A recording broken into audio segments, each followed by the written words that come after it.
Hello, everyone. This is Betsy Wurzel, your host of Chatting with Betsy on Passion World Talk Radio Network, a subsidiary of Global Media Network, LLC. Our mantra is to educate, enlighten, and entertain. The views of the guest may not represent those of the host of the station. Folks, I love what I do, and I do what I do to provide you with resources to help you have a better quality of life, if you're a caregiver, to have your journey be a little bit more improved, less stressed, and to make it better for your loved ones that you are caring for. And I am passionate about sharing resources that I wish I knew about or that were available to me when I was a caregiver. With me today is an excellent resource. I'm so happy to have Crystal Gallo with me today. She is CEO and co-founder of Innerhive. Crystal has spent the past 15 years leading product and operational teams for high-growth technology companies. Crystal has a passion to solve problems through technology. She was a family caregiver, so she knows what she's talking about. She has experienced burnout, caring for those with dementia and cancer. She felt compelled to transform how families navigate care and founded Innerhive. Innerhive is committed to serving family caregivers and is on a mission to end caregiver burnout. And folks, I could tell you right now, as a past caregiver, actually I'm a present caregiver too, but a different situation, I experienced burnout. You don't want caregiver burnout, trust me. And I want to welcome Crystal Gallo to Chatting with Betsy. Welcome, Hello. Crystal. Thanks for having me. You are welcome. Okay, my pleasure. So Innerhive will help caregivers not to have burnout. But I will backtrack because sometimes my mind goes ahead of my mouth. I think I might be ADHD and don't even know it. So I want to ask you first is how did you start Innerhive company? Yeah, we'll talk about overstimulation and your mind going in all sorts of different places. I'd say that was probably the precursor in the world I lived in. I think the world we all live in. But I feel like, like many families during the pandemic, there was so much that everyone learned. There was a lot of new patterns. There was a shift in kind of families, how people connected. There was a lot that went on, but I'd say a common denominator is a lot of families really experienced some caliber of crisis, and that is certainly something that happened with us. So, I had the privilege of growing up in a multi-generational house. So in my early years, my grandparents were my parental figures and very close family. So when we got a call during the pandemic that my grandmother had gone through an accident, of course they went through, they did some investigation, some learning. She was diagnosed and she had dementia. So they were unwilling. She lost her license after that accident, and they were unwilling to release her until she had care and 24/7 care. My family, I'm from the East Coast originally. I'm now on the West Coast, but of course during the pandemic, flight was not easy, and nor was trying to convince family to get on a plane when there was so much going on. So it was kind of chaotic for about 48 hours. We had to try to figure out what we were going to do. We didn't necessarily have anyone there. We didn't have the resources to step in and help. We didn't even know what this entailed. There's just so much learning. It's basically, here's the diagnosis. We need someone here to sign off, can't be released. You're not really given a lot of information, and so you're scrambling. It felt easy to make the decision because family were so close, and it was like, we'll figure this out. What became difficult was we had my uncle who lived nearby, and my grandmother was actually caregiving for him. He was going through cancer, and so she was his primary person that was bringing him to the appointments, was there, and so naturally, if we remove her, that leaves him in a poor position. So we had talked to him and had said, hey, we're going to bring Manny out. We're going to move her in with us. This is what it looks like. Do you want to come? And so I ended up moving across country, both of them, and moved him in with us. And in the beginning, it felt like, okay, we can figure this out, and it seemed reasonable. But very quickly, we found ourselves overwhelmed. 2 different conditions progressing at 2 very different speeds with completely different needs. And I had just started a different company at the time. My husband was also working from home. My mom was working from home. It was just a lot under one household. And it just went from green to red, what felt like overnight. But really, it was just the overwhelm and stress built, and I missed it. I missed every single signal of me falling down before I ate dirt, and I was finding myself in my closet just struggling to figure out how I was going to get through the next day, struggling to figure out how much of this stress I should expose to, the team at this other company I just started, to how I'm going to show up for me, to my family. It was crazy. So that was the start of it. When I felt that, that's when I realized that this is what I'm feeling, what's happening in the world. I knew there was challenge, but I had no idea the caliber of this crisis that we have currently going on in our country. So I felt compelled and spent a quarter connecting with families, just trying to learn and understand what are they going through, what are their problems, what would be most valuable, where can we kind of spend time focusing first, because I believe our system is broken, and while, everyone wants to solve this systemic problem and they want to fix it, that is a massive undertaking. And the reality is we can only focus on one slice at a time. And so really needed to hone in on where do we focus first. And that's where Innerhive comes in. So founded Innerhive. Wow. That's incredible. I just have to say, Crystal, that, and I've been doing the show for this 5 years this month.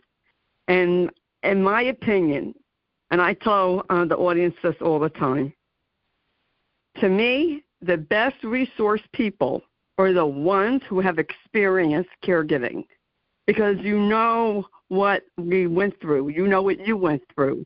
There's more understanding. There's more compassion. So if I'm looking for a resource, I want them to know what I went through. And you're right. People they don't know what it's like until they have experienced the caregiving journey.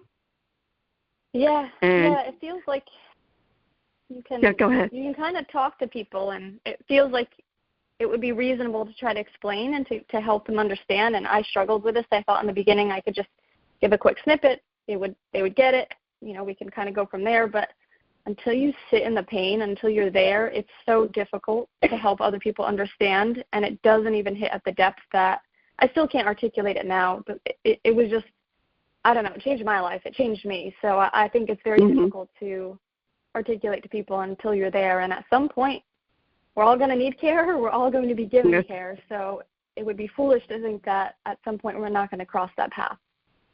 Oh, well, I love you, Crystal. I have to give you a hug through the airways. That is so true, because my son, at the age of 16, we moved in with my mother-in-law, helped with her caregiving. And Josh was 26 when his dad was diagnosed with early onset. So Josh, young.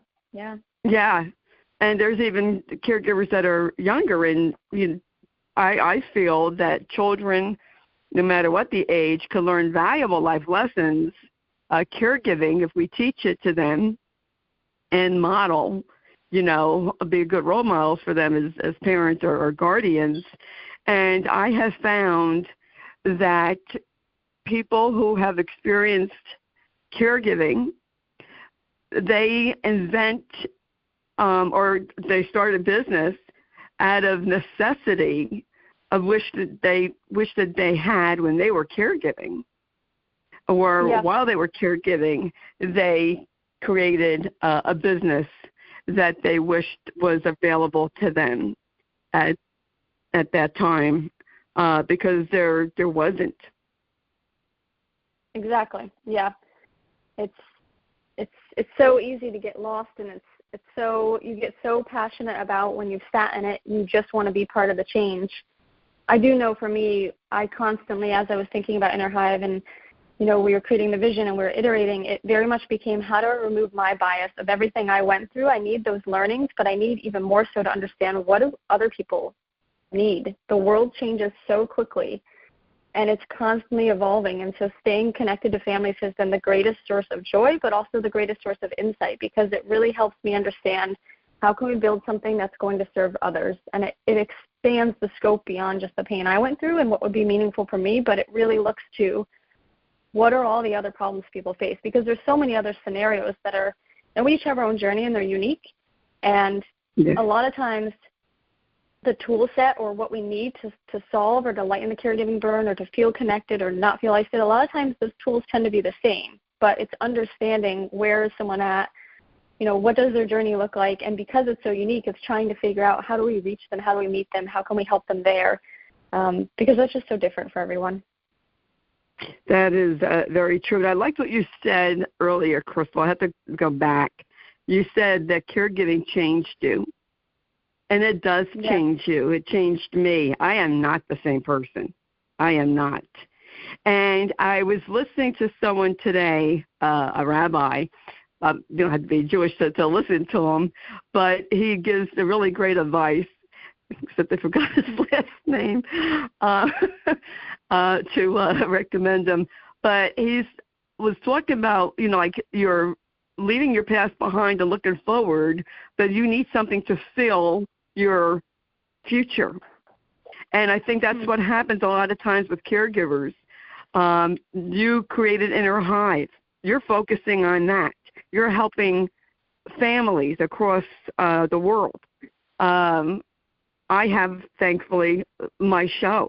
I have my group that is pushing me, forward to help other people. I wouldn't be doing what I'm doing today if it wasn't for caregiving, for Matt. But, I just wouldn't. I wouldn't never even have thought, it wouldn't even have crossed my mind. How is Innerhive, let me phrase it this way. How does Innerhive help a caregiver prevent burnout? And I went on the website, and the website will be in the blog, folks. And it's just, I think it's phenomenal. I think it's a phenomenal resource that people should definitely look into. Yeah, when we were speaking with families, a lot of times they had exposed that the biggest challenge was they need a community, they need a trusted space where they can see and they can understand who is in my support network, who can I go to, who can I lean on, how can we get us all talking, how can we have the context that is quality of life. And quality of life is not just medical, it's not just looking at that quantitative data, which a lot of times as we age, our bodies start to change and it becomes very easy to just be medical first. But Innerhive, by design, is looking holistically. It's understanding what that looks like in your family, in your community, in your movement patterns, in your medical. It looks at the big picture. And so we use EFO mapping, which in the social worker world is really a visualization. In the business world, it's mind mapping. But this is something that makes us different. We took a lot of information. We took a really complex situation, and we used a visual. And a picture can paint 1,000 words. We used it to represent who is in your support network. It's very clear who everyone is, how they're involved. It's easy to put their contact information in there. It's easy to record your care preferences, the care activities. It helps you be able to see and prevent situations that otherwise could end in error or could end in some of your support members not talking. It just makes it easier to get family aligned. It makes it easier to ensure that you can advocate for your wellness as a caregiver, but you can also advocate for the wellness of those you care for. And so just starting there, to organize this, to bring your support network together, to find community, that's the first piece that we heard so largely from the market is we need this trusted and transparent space. We need to be able to collaborate and connect with others. It lightens our caregiving load. It allows us to advocate, and it gives us the ability to connect with others. So as we're bringing in resources and as we're learning and as things are changing, we have sounding boards. We have people there that have walked the walk. They understand it.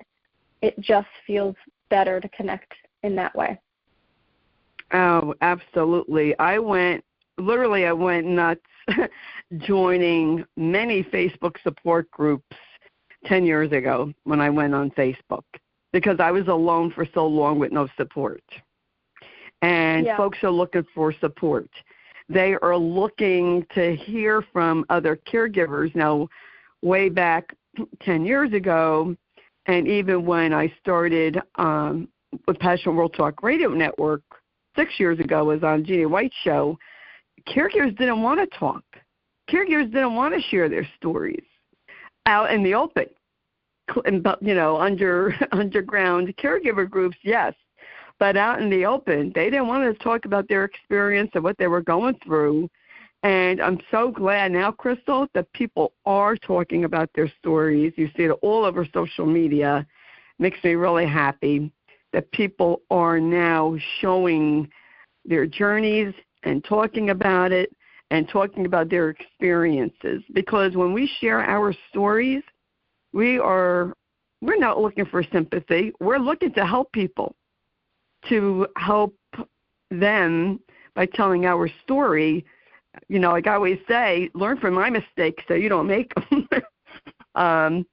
Because I didn't have anyone throwing me a rope. And that's really important. That's why I do what I do. I want to throw people a lifeline and saying, hey, here's a resource that can help you. And there's so much more, information available. And, of course, there's people like you, Crystal, that are out there wanting to help families, which is so important. And I thank you for what you do.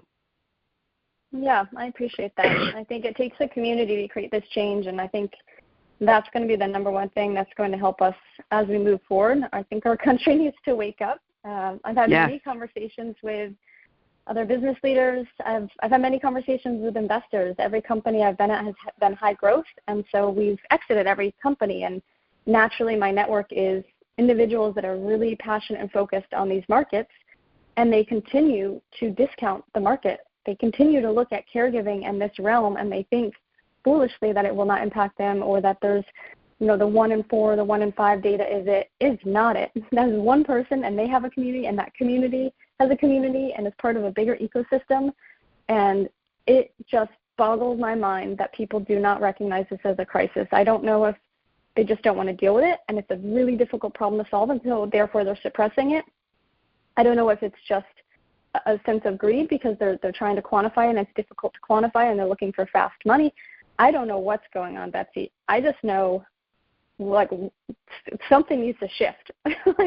This is insane to me that people are not seeing this as a major problem, and that they don't understand we need to come together and rally as a community. It's the only way. People, technology is great, but technology without people, especially in this realm, it's just not as powerful. And so that community piece is so critical. It's really important to connect with others and to be able to have conversations that are rich, because every situation is different, and it's not a one-size-fits-all. So that's very true. People tend to compare their journey to someone else, and I would say don't compare your journey to mine, because everyone's different. I was able to keep Matt at home, but if I couldn't have kept Matt at home, then I would have had to place him. And the judgment, I've been in several support groups, the judgment that people shove down caregivers' throat for placing their husband, wife, or parent is just boggles my mind. How dare anyone judge someone for placing their loved one, because you have to do what's best for your situation. And I want to kind of paraphrase the late Rosalind Carter. People, you're either going to be a caregiver, need one, be one, and there was something else, 2 other things. Anyway, it's going to affect you folks. Baby boomer generation, I'm the baby boomer generation. I've already been a caregiver. I'm eventually probably going to need a caregiver unless I die in my sleep. It's growing. It's going to grow. And it's going to be, Alzheimer's is an epidemic. Parkinson's is another one, getting to be an epidemic. We're going to need care. Although I do think the baby boomers we're changing how we want to age in place and how we want our end-of-life care. But anyway, I digress. Oh, no, that's completely true. And with Innerhive, our focus is very much on first and foremost, what we heard was people really want to be able to age in place, and they want for as long as possible in the health span to have their loved ones at home. And they were struggling with that because they couldn't keep information organized, and they couldn't understand the network, and they couldn't communicate with people easily. And so that is predominantly what we're focused on. We want to provide families the ability to provide and coordinate care at home. So we want to make it easy to see everyone, to, track the care information, to organize care duties, to be able to communicate and collaborate in one central place where it's very easy to go back and forth with, maybe it's your acupuncturist, maybe it's your aquatics teacher, and maybe it's your doctor. And these things seem silly, but, it's very easy for someone to go and you have a fall and you get surgery and you have stitches, but maybe every week part of the respite is you go and you do swimming. But if you're going to that aquatics class and they don't know that you fell and have stitches, and you show up and you get in the water and then, there's a possibility that you get an infection, that's such a small thing that can be avoided by just simply connecting your support network and bringing them context of, here's what's going on with my mom, Jo. I want you to understand, so that when she shows up and connects with you, or when she goes here and gets, X, Y, and Z testing, or when she's, having this conversation with friends, you all know what's going on. You've got the context. You understand the nuances. So I just think it's really important to have that, and we absolutely want to be that connective tissue for families so that they can have that option of providing care at home, and, it reduces a little the overwhelm when you're coordinating, because it's a lot. It is so much. It is a lot, and it's good for other family members to also know what's going on with a loved one. And this is also a great resource because if something happens to the caregiver, the information is right there. 100%. Super easy to share. You don't need to have full access in terms of being able to add and edit. You can just be a viewer. We have a number of families that will do respite care or bring in a babysitter or send to a day activity center, and they want, A, it brings them confidence knowing that they've got all this context. B, it helps them feel confident and calm that someone else knows that if something happens, this is the emergency plan. This is the diagnosis, the allergens, the meds. These are the people to contact. Like, those critical pieces of information are all in one spot, and it's so easy to share that. And so, yeah, you make a great point. In terms of emergency or ambulatory situations, it's great. In terms of bringing family members, we're all spread out across the country. I know my family is anyway. And so we're always going to be providing care across lines, so we need an efficient way to communicate. And we want to be better than, a group text or better than email. And that's why we have this central collaboration space in Innerhive to be able to allow that. That is so important. Crystal, I can't even impress enough how important it is to have information available to other family members. When you go to emergency room, they ask for information. And how many family members go like, oh, I don't know what medicine they're on. I don't know what their end-of-life wishes are. I don't know who their doctor is. This is important information. It's vitally important, folks, because they do ask these questions in the emergency room, and you really need to know this information. It needs to be available.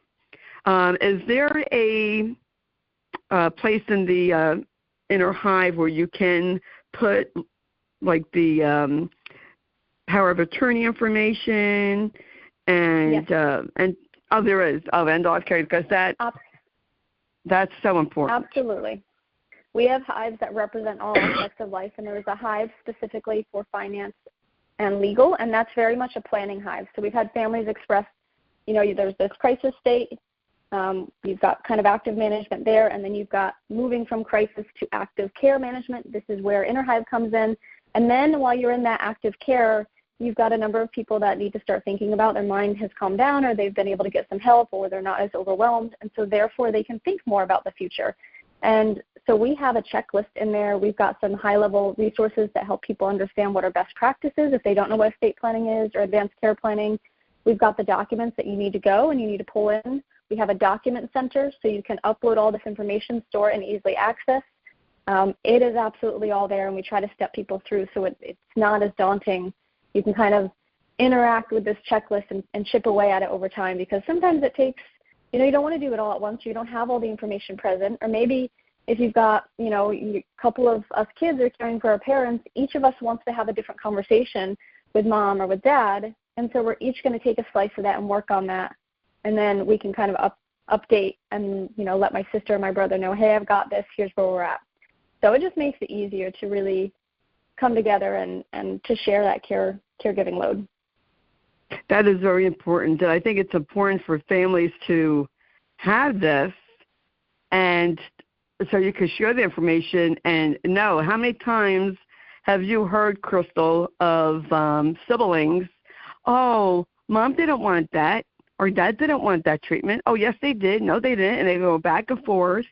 Meanwhile, your poor mom and dad is, waiting there to get some kind of help, and, especially life support. Yeah. Do they want it? Don't they want it? Folks, I know I sound like a broken record, and I'm going to continue to sound like one because this is so important. And I'm going to hammer it home. I'm a Jersey girl, so I say it like it is. This is important information, vitally important. I can't say that enough. It is important for you to have financial and medical power of attorney. Put it down. Use the Innerhive. Put down who the lawyer is. Put down the legal document so it's available to all the siblings or family members that you want this information to have access to, because it is really important. People, they go, oh, well, what do they want? And which brings me to end-of-life care conversations. Is it pleasant to do? No. Is it necessary? Yes. We must have these conversations. And I just think that the more we have it, the more comfortable it might get. But we need to talk about being comfortable till it becomes comfortable. And the care is really is important. Crystal, how does someone go on the Innerhive.com website and join, and how do they get their other family members to join? Yeah, so you can go to the website, and certainly you are welcome to sign in, and you can use the browser version from there.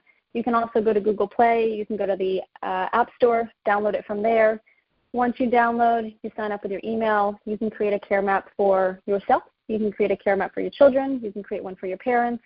And then there's an opportunity on there where under community you have the ability to share out. You can share out so others have views. So for me, my husband and kids would have views.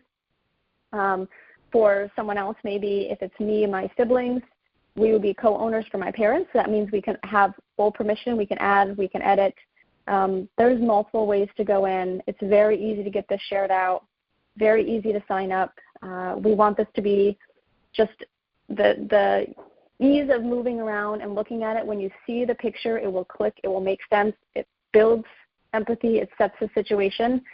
And we're working on right now guiding you through. So you'll do mini questionnaires that help you understand what does success look like in my community. Here's some questions. Here's the baseline of what we currently have.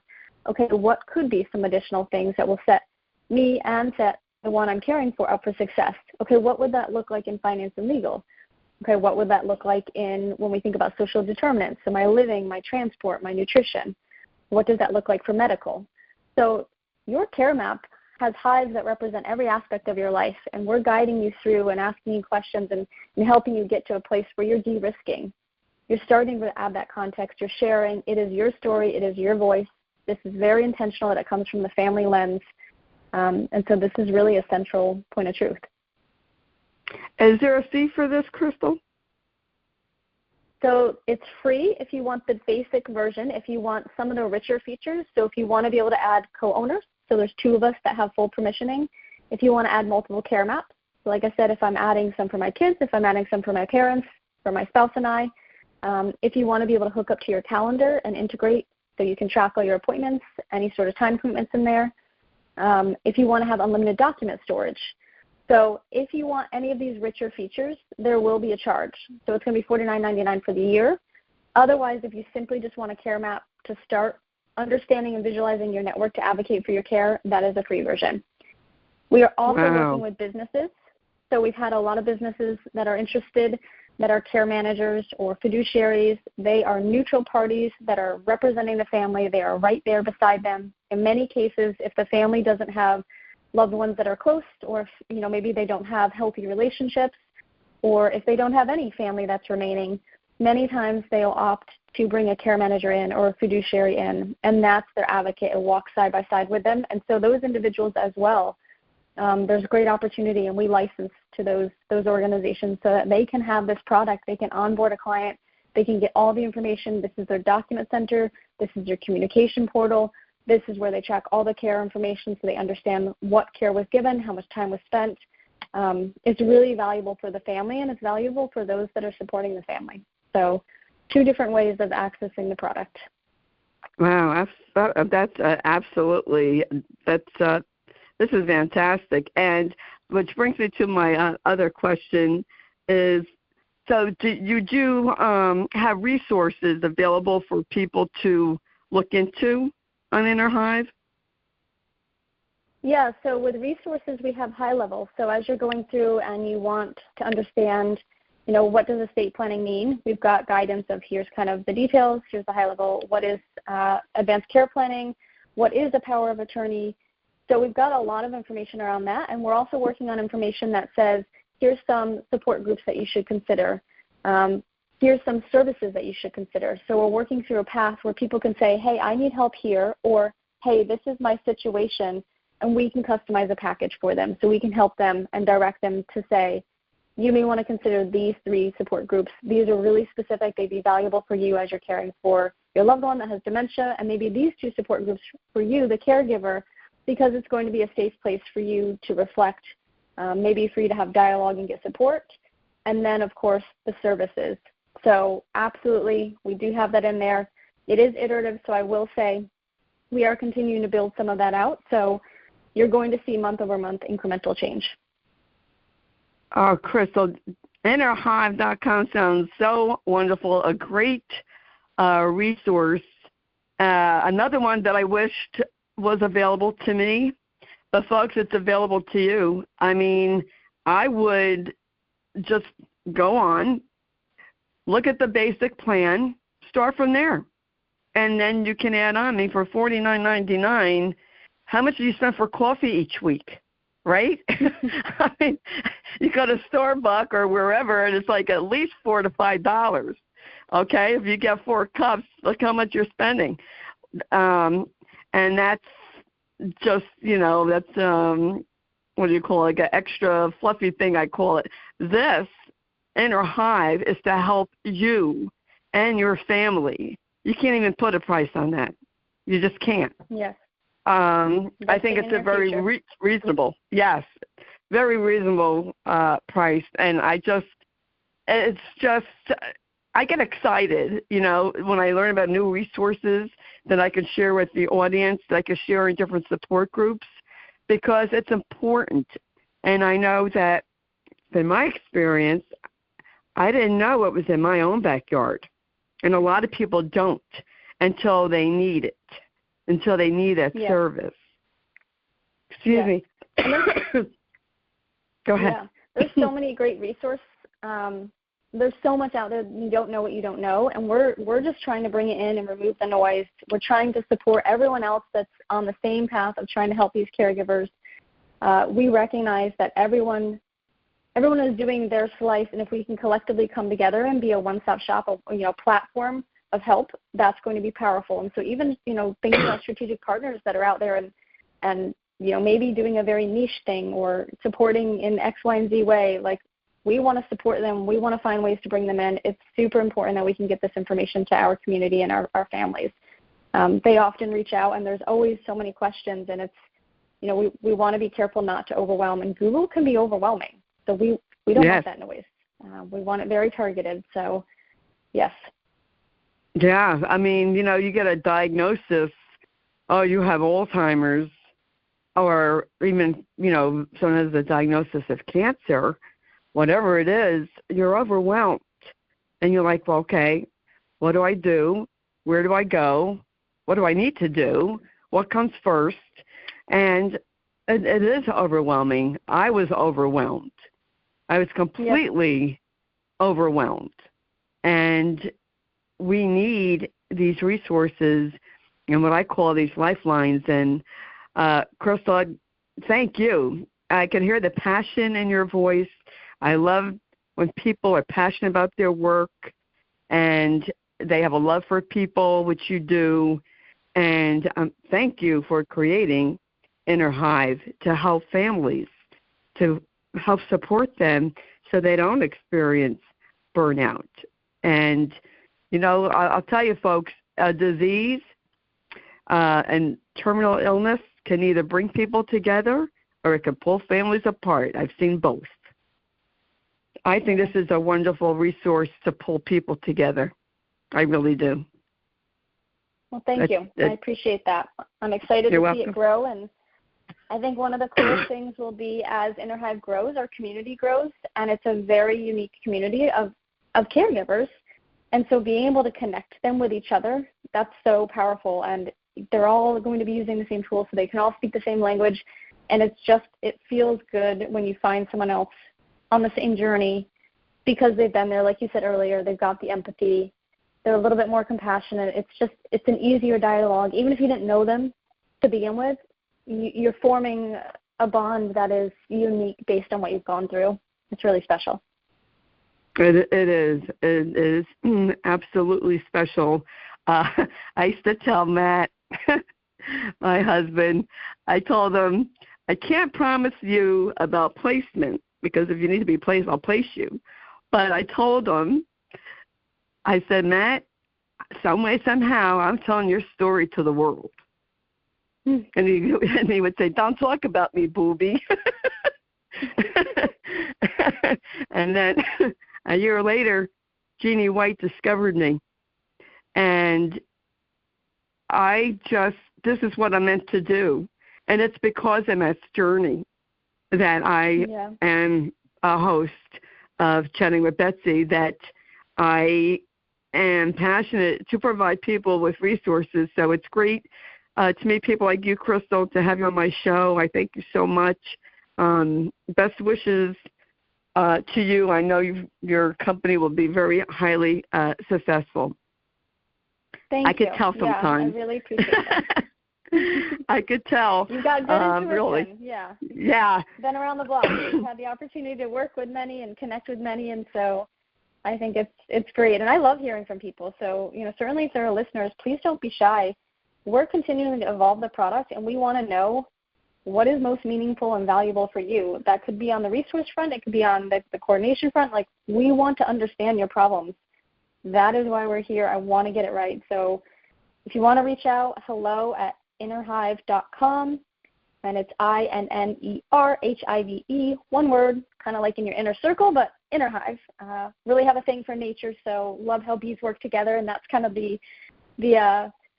inspiration behind the name. But, yeah, please do reach out. Check out our website. Check out our product. We are excited to connect with families. Really love what you're doing, Betsy. Love that you're sharing. I think you are so right. There used to be so much stigma and fear and concern around sharing the journey, sharing caregiving, not sure if employers will support, not sure what people will think, not sure if your emotions will be too much, but this is life. We are going through it. It is real, and it feels good to talk about, and I sure hope it's going to create the change we need. So thank you so much for giving this channel and this outlet for me and for many others that are supporting caregivers. You are welcome, Crystal, and my pleasure. I was going to ask you, I forgot, I'm glad you brought it up, how you came up with the name Innerhive. I thought that was that was cute, but I get it. The hive, workers, there's the queen bee. It's about bee colonies and how they interact, and it's really important when you think about your community, the people that are, like in your inner circle. And so Innerhive was kind of a play off of that, and it flowed. And I think there's so much in nature that we can learn from how other pieces of nature, work together and what the outcome is and how beautiful it is. And so it's really, each hive represents a different piece of your life, but collectively that big picture is so powerful. And who doesn't love honey? What a sweet byproduct. I think it's great. I like that name, Innerhive, because I do think of bees working together, communities working with caregivers, caregivers working with other caregivers. We need each other, folks, and we need the support. Let me tell you, we need support. And I've been saying this for 7 years, if not more. And I feel like, and I mean, I'm not to brag, but this is the truth, I feel like I'm a pioneer of getting people to tell their stories, because if you look at my page, you see my videos from 7 years ago, I was in my car telling people, get out of the dementia closet, show your journey, put a spotlight on this disease. We need to personalize it with names and faces of Alzheimer's and other dementias. And, don't worry about what people think. Who cares? I took Matt out. They stared. I didn't care. And to enjoy life. And this is all part of, support, which I tell people there wasn't much information even 14 years ago when Matt was diagnosed. Forget about it when my mother-in-law was diagnosed 24 years ago. There was absolutely hardly anything. And to have this available, to have these resources and information available is just wonderful. And because I am a Jersey girl, I will say this. Caregivers, if you're not educating yourself, you're making a big mistake. Because education will help you with your journey. I know firsthand the difference it made when I didn't know anything with my mother-in-law and that I was educated with Matt. It makes a huge difference. And I know what I'm talking about when it comes to that, because it does make a difference. Educate yourself. And definitely go on this Innerhive.com. I highly recommend it. All the information about Crystal Gallo and Innerhive.com will be in the blog that Jeannie White writes. Jeannie White is the station manager, produces the show. So thank you, Jeannie. And thank you to Lillian Caldwell, CEO, Pastoral Talk Radio Network, who makes this all possible. And thank you for listeners. Thank you for subscribing and listening. Please share the show to help people. I want to help as many people as possible, and the only way I can do it is if you help me. So please share the show. I'm sure you know someone who's a caregiver, and even if they're not a caregiver, why not get started now for yourself on Innerhive? Put down your information and look for, maybe you need support by yourself, and you want people to know about what you need or your legal information, your medications, in case maybe you live alone and you want someone to have this information. This is a great resource. So I want to encourage everyone to check out Innerhive.com. And thanks again, Crystal, for coming on and all that you do to help caregivers and their families. Appreciate it. And folks, as I always say at the end of my show, in a world where you can be anything, please be kind and shine your light bright, because we need it now more than ever before. And if you want to follow me and you want to see my videos, then check out my Facebook page, Betsy E. Wurzel, Wurzel. As a matter of fact, well, it's still September, and I have videos of Matt hallucinating 2 o'clock in the morning 5 years ago. So you could see the different videos, and you could see what I'm about, and it's all about Alzheimer's awareness and other dementias. And that's what I have to say today, folks. This is Betsy Wurzel, your host of Chatting with Betsy on Passionate World Talk Radio Network, a subsidiary of Global Media Network, LLC. Chat with you soon. Bye-bye now.